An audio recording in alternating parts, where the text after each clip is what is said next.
बच्चों, आज हम क्या निराश हुआ जाए पाठ के विषय में चर्चा करेंगे। हमें जीवन में अच्छे बुरे सभी प्रकार के काम करने वाले लोग मिलते हैं, परंतु हमें अच्छे काम करने वाले लोगों से प्रेरणा लेकर जीवन के प्रति आशावादी होना चाहिए।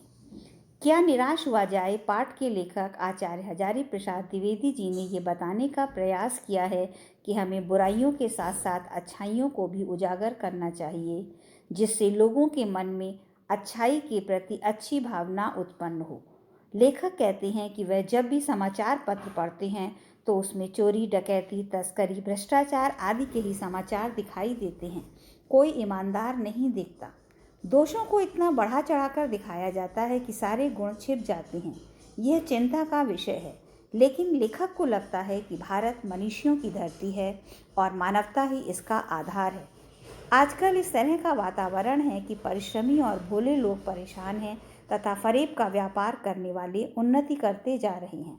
इससे जीवन के मानवीय मूल्यों के प्रति लोगों की आस्था विचलित होने लगी है। लोभ, मोह, काम, क्रोध आदि विचार मनुष्य में स्वाभाविक रूप से विद्यमान रहते हैं, परंतु उन्हें प्रधान शक्ति मान लेना और अपने मन तथा बुद्धि को उसी के इशारे पर छोड़ देना निकृष्ट आचरण है। किसी के आचरण के गलत पक्ष को उजागर करना बुरी बात है। वास्तव में अच्छी बातों को उजागर करना चाहिए। लेखक अपने जीवन की घटनाओं को बताते हुए कहते हैं कि एक बार टिकट लेते समय उन्होंने गलती से टिकट बाबू को 10 की जगह 100 रुपये का नोट दे दिया और जल्दी से गाड़ी में आकर बैठ गए।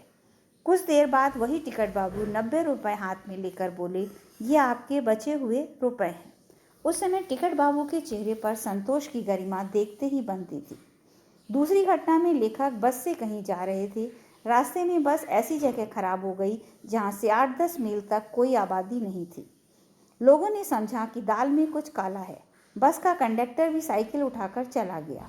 बस में बैठे लोग बातें करने लगे कि यहीं पर लूट होती है। कुछ नौजवानों ने बस के ड्राइवर को पीटने तक की योजना बना ली।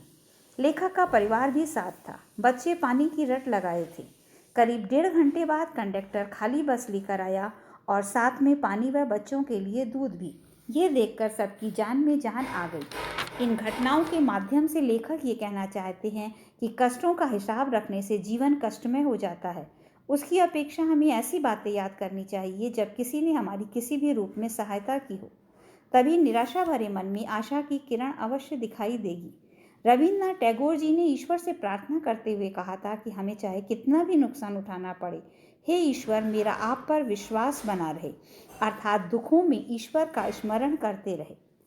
लेखक इस निष्कर्ष पर पहुंचे कि मनुष्य की बनाई हुई नीतियों में बदलाव करना होगा। हमारे उन्नति और विकास के रास्ते अभी भी खुले हैं, अतः मानव मन को निराश होने की आवश्यकता नहीं है।